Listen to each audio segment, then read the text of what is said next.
जहां बनते हैं देश के गौरव, इंडिया का एकमात्र ऐसा कोचिंग इंस्टीट्यूट जहां कैडेट्स को ट्रेन किया जाता है आने वाले डिफेंस एग्जाम के अनुसार।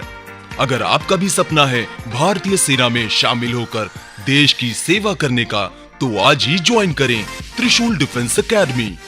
नमस्कार एंड जय हिंद। आज हम लोग जीके के सेगमेंट के अंतर्गत प्रीवियस ईयर के क्वेश्चंस के बारे में डिस्कस करेंगे, जिसमें ज्योग्राफी और पॉलिटी के सेगमेंट है। और हम लोग डिस्कस करने के दरमियान उसके एक्सप्लेनेशन को भी देखेंगे, व्याख्या को देखेंगे, और इससे ये असेसमेंट लगाया जाएगा कि आखिर प्रीवियस ईयर में किस तरीके के क्वेश्चन जीके से पूछे गए हैं। तो आप इस प्रैक्टिस सेशन में जरूर शामिल हों, इसको देखें और अपना असेसमेंट करें कि क्या क्वेश्चन आपसे सॉल्व हो रहे हैं या नहीं। तो चलिए हम लोग स्टार्ट करते हैं। सबसे पहले अगर आप आएंगे तो ज्योग्राफी का क्वेश्चन में सबसे पहले पहले क्वेश्चन पे अगर आप आएंगे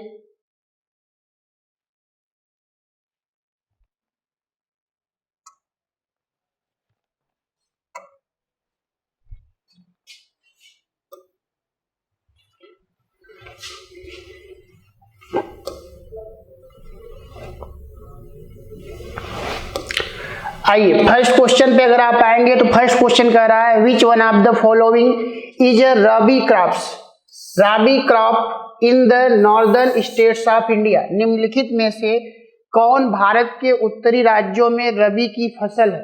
तो अगर फसल के स्तर पे अगर आप आएंगे तो फसल, टाइप ऑफ फसल या टाइप ऑफ क्रॉप्स में रबी फसल, खरीफ फसल और जायद फसल या जिसे कैश क्रॉप्स के नाम से जानते हैं, नकदी फसल।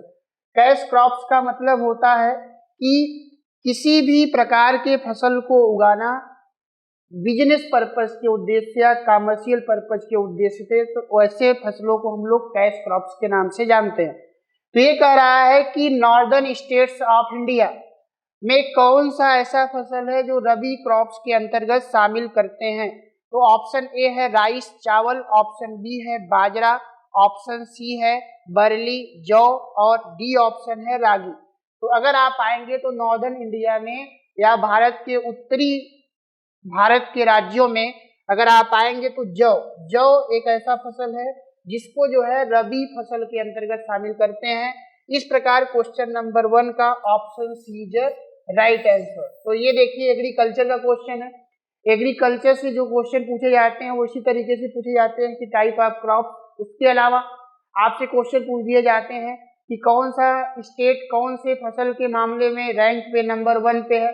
उसके अलावा कौन से फसलों के लिए कितना टेम्परेचर का जरूरत, कितना इरिगेशन का जरूरत, ये सारे क्वेश्चन आपके एग्रीकल्चर से बनते हैं।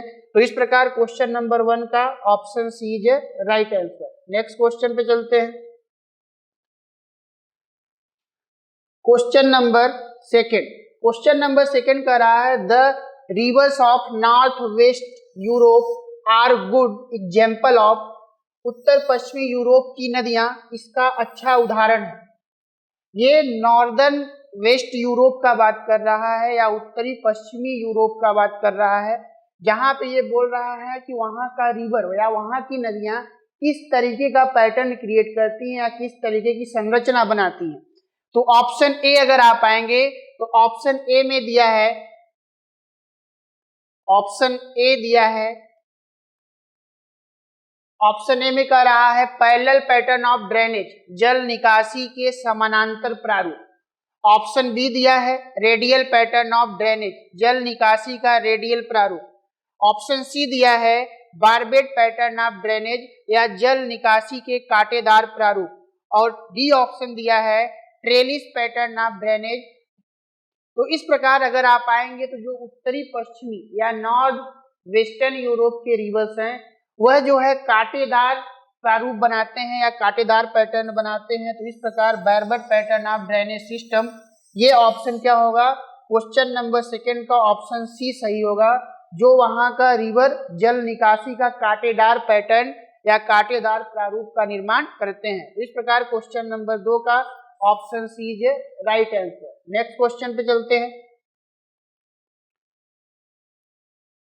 क्वेश्चन नंबर 3 कह रहा है which one of the following ocean current is a cold current. निम्नलिखित महासागरीय धाराओं में से कौन सी एक ठंडी जलधारा है? तो ये ऑप्शन में से पूछ रहा है कि ठंडी जलधारा कौन सी है, जिसमें ऑप्शन दिया गया है साउथ अटलांटिक ड्रिफ्ट या दक्षिणी अटलांटिक महासागरीय धारा। बी ऑप्शन दिया है मोजाम्बिक करंट या मोजाम्बिक धारा। सी ऑप्शन दिया है ईस्ट ऑस्ट्रेलियन करंट या पूर्वी ऑस्ट्रेलियाई धारा। और डी ऑप्शन दिया है कैरेबियन करंट या कैरेबियन धारा।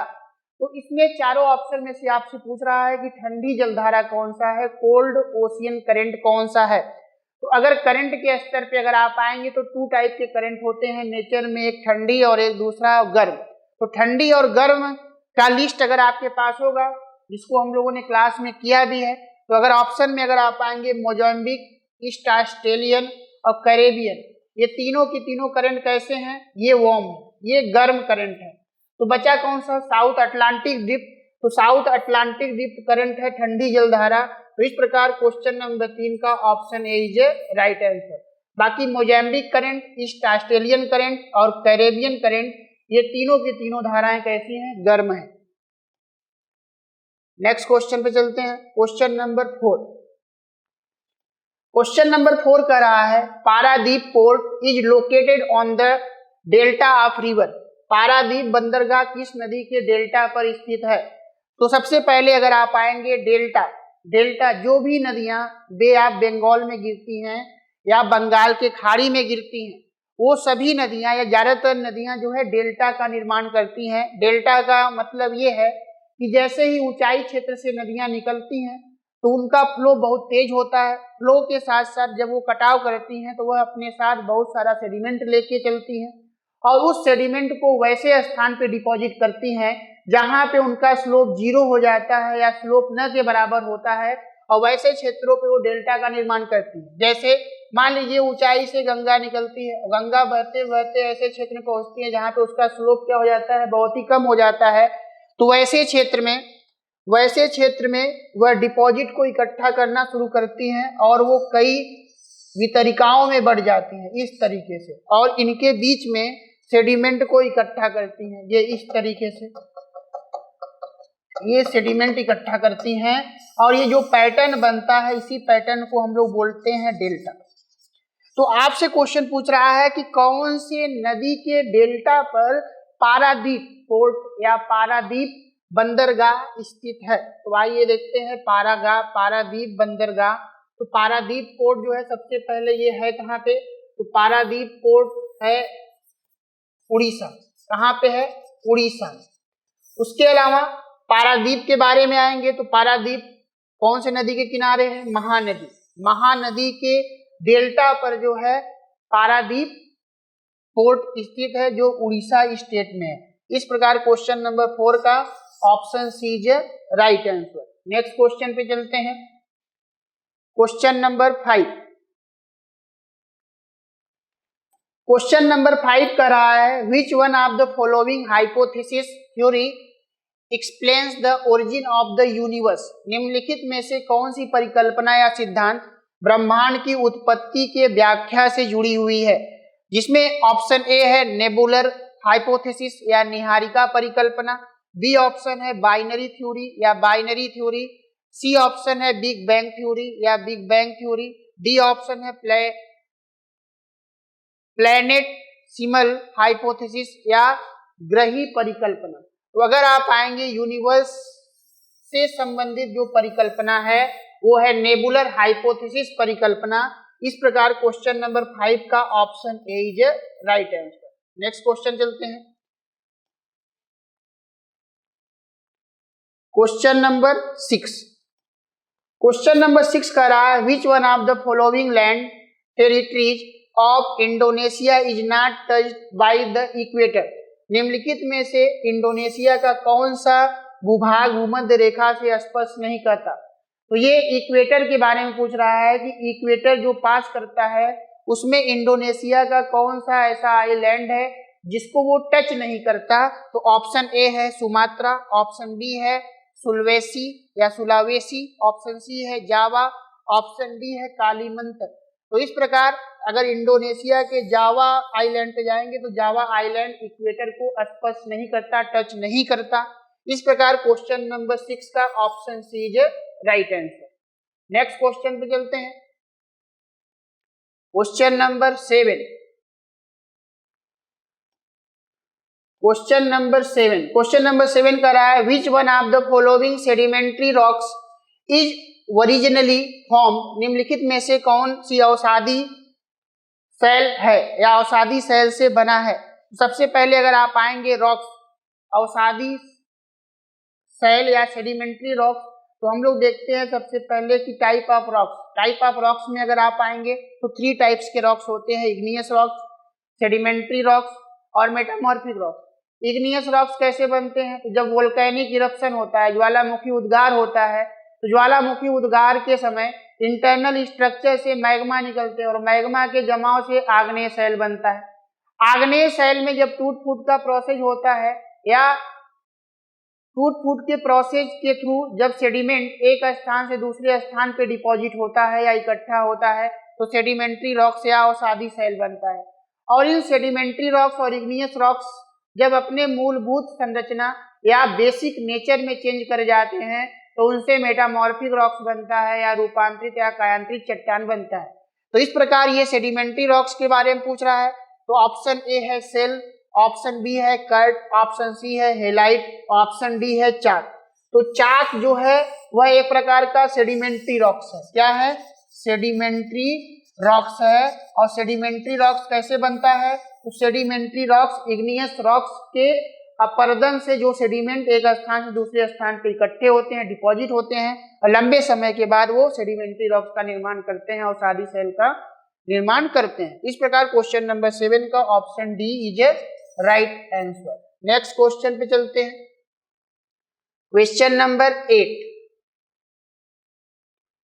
Question number 8 according to the Koppen climatic classification the letter code CFA, CFA का मतलब पूछ रहा है कि कोपेनहेगन के द्वारा जो क्लाइमेट का, जलवायु का वर्गीकरण किया गया है उसमें CFA का मतलब क्या है? CFA का मतलब पूछ रहा है। ऑप्शन ए है tropical wet climate, option B है ह्यूमिड सब ट्रॉपिकल क्लाइमेट। तो CFA का मतलब ही है ह्यूमिड सब ट्रॉपिकल क्लाइमेट। इस प्रकार क्वेश्चन नंबर बी ऑप्शन क्या होगा? सही होगा। इसका मतलब CFA का मतलब क्या है? ह्यूमिड सब ट्रॉपिकल क्लाइमेट या आर्द्र उपोष्णकटिबंधीय जलवायु। नेक्स्ट क्वेश्चन पे चलते हैं। Question number 9। क्वेश्चन नंबर 9 का रहा है in which one of the following falls in the axial plane found to be vertically horizontal, अक्षीय तल में निम्नलिखित में से किस तरह के वह क्षैतिज रूप में पाया जाता है। सबसे पहले अगर आप आएंगे आइसोक्लाइनल, एंटीक्लाइनल, रिकम्बेंट। तो रिकम्बेंट अगर आप आएंगे अरुणाचल प्रदेश में अगर आप जाएंगे तो वहां पे एक सिंटेक्सियल मोड है, रिकम्बेंट टाइप का मोड है हिमालयन रीजन में। तो कैसा दिखता है? लेटा हुआ या रिकम्बेंडेंट स्ट्रक्चर के रूप में दिखता है। इस प्रकार क्वेश्चन नंबर 9 का option C is right answer. Next question पे चलते हैं।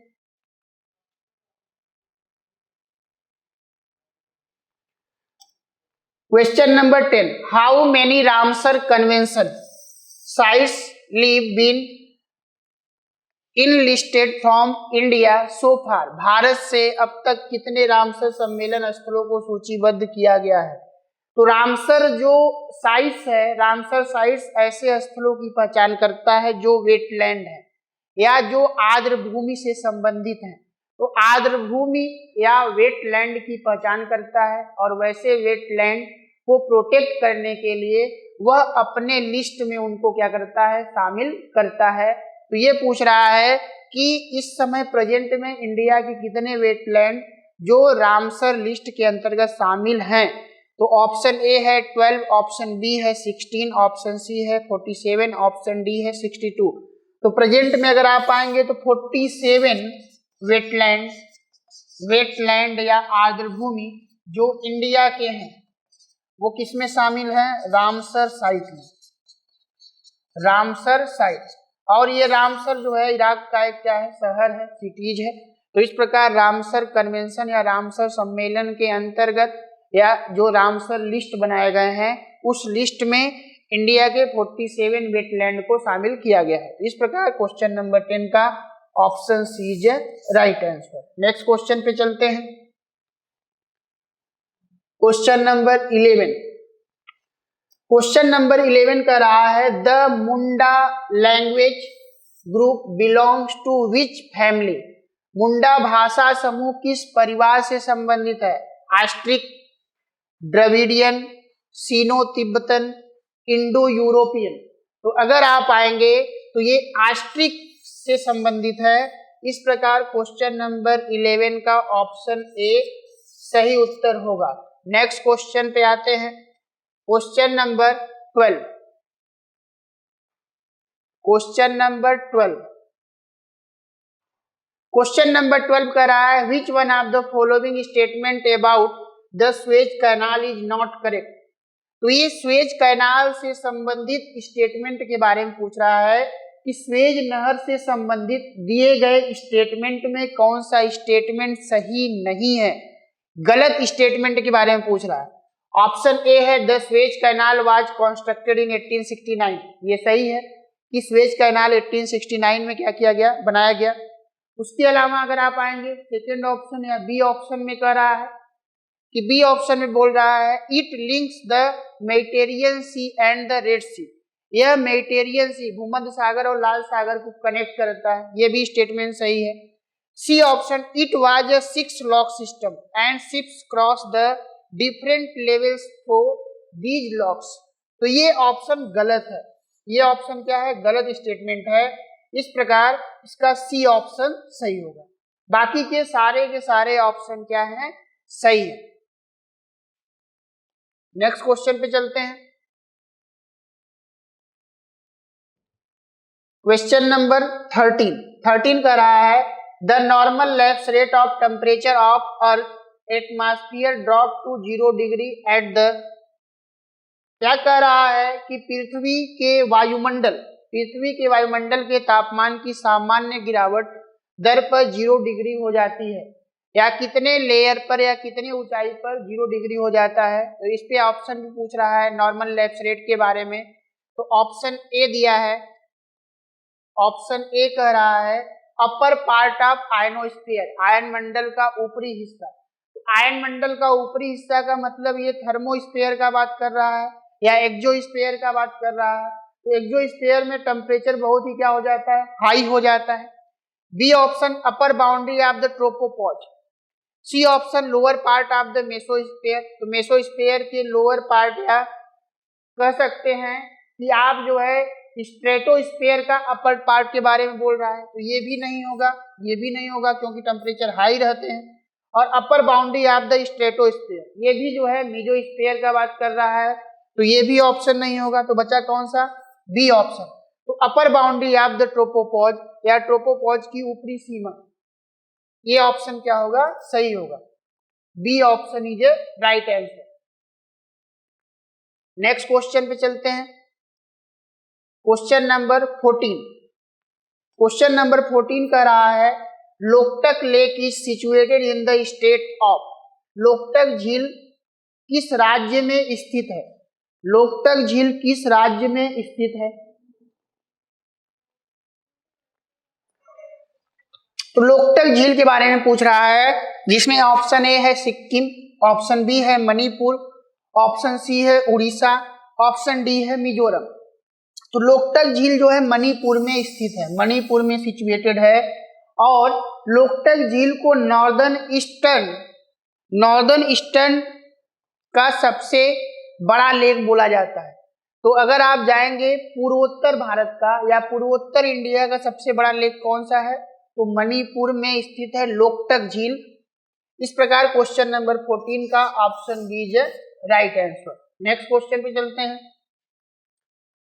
Question number 15।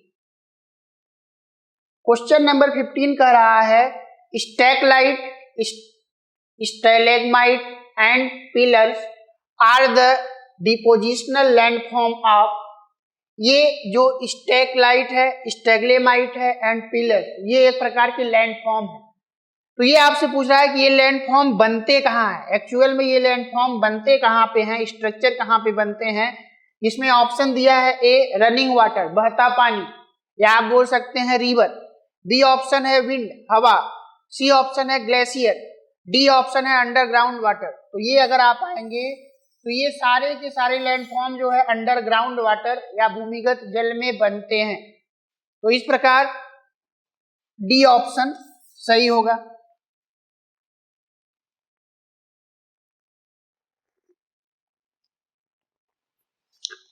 नेक्स्ट क्वेश्चन पे चलते हैं। Question number 16। क्वेश्चन नंबर 16 का रहा है a deep valley characterised by steep step like slope is known as, ढलान जैसी खड़ी सीढ़ी वाली गहरी घाटी कहलाती है। जहां पे स्लोप ज्यादा हो या आप कह सकते हैं खड़ी सीढ़ी की तरह हो, तो उस स्ट्रक्चर को या उस वैली को हम लोग किस नाम से जानते हैं। ऑप्शन ए है यू शेप्ड वैली या यू आकार की घाटी, बी है ब्लाइंड वैली या अंधी घाटी, सी है गॉर्ज और डी है कैनियन। तो उसे हम लोग कैनियन के नाम से जानते हैं। किसके नाम से जानते हैं?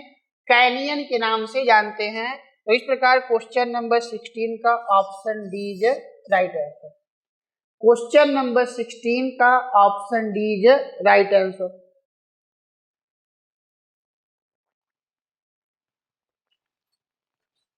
नेक्स्ट क्वेश्चन पे चलते हैं। Question number 17। क्वेश्चन नंबर 17 कह रहा है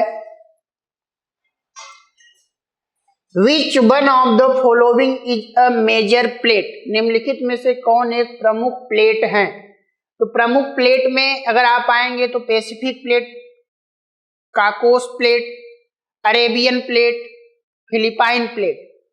तो ये ऑप्शन दिया कह रहा है प्रमुख प्लेट कौन सा है। तो प्रमुख प्लेट पे अगर आप आएंगे तो प्रशांत प्लेट जो है, जो पैसिफिक प्लेट है, वह एक प्रकार का प्रमुख प्लेट है, जिसमें अगर आप आएंगे जैसे ही हम लोगों ने देखा था क्लास के लेक्चर में प्लेट टेक्टोनिक थ्योरी पढ़ा था। प्लेट टेक्टोनिक थ्योरी के अंतर्गत हम लोगों ने देखा था किस तरीके से प्लेट मूवमेंट करते हैं और किस तरीके से दो प्लेट एक दूसरे से कन्वर्जेंट होते हैं, एक दूसरे से डाइवर्जेंट होते हैं और एक दूसरे के मार्जिनल मूवमेंट करते हैं।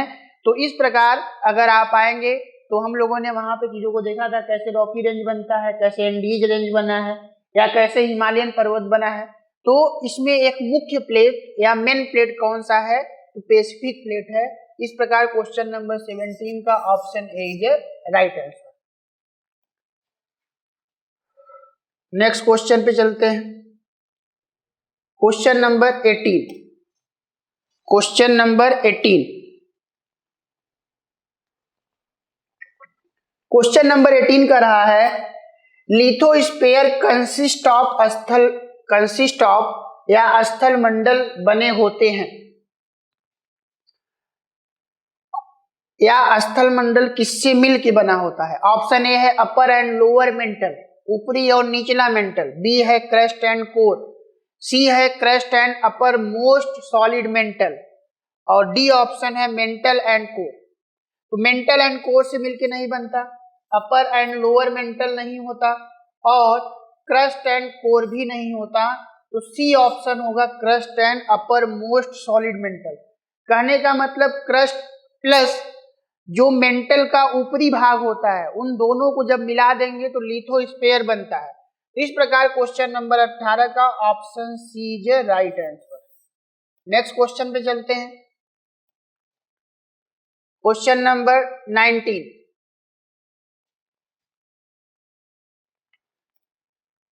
क्वेश्चन नंबर 19 का रहा है स्प्रिंग टाइड्स रेफर टू, दीर्घ ज्वार का संदर्भ है। A option greatest difference in the sea level at high and low tides, उच्च और निम्न ज्वार पर समुद्र के स्तर में सबसे बड़ा अंतर। कहने का मतलब कि जो स्प्रिंग टाइड्स होता है, जिसमें सबसे ऊंचा ज्वार जो होता है और जो सबसे नीचा ज्वार होता है, उन दोनों ज्वार के बीच का जो डिफरेंस होता है, अंतर होता है, उसी को हम लोग बोलते हैं स्प्रिंग टाइड्स। तो इस प्रकार क्वेश्चन नंबर 19 का option A is right answer. तो सबसे ऊंचा ज्वार और सबसे निचला ज्वार के बीच का जो डिफरेंस होता है, अंतर होता है, उसको हम लोग स्प्रिंग टाइड्स के नाम से जानते हैं। जब ये अंतर बहुत ज्यादा हो, जब अंतर क्या हो, सबसे ज्यादा हो, तो उसको हम लोग बोलते हैं स्प्रिंग टाइड्स। नेक्स्ट क्वेश्चन पे चलते हैं, क्वेश्चन नंबर 20। क्वेश्चन नंबर 20 कह रहा है which one of the following union territories of India is the smallest in term of geographical area.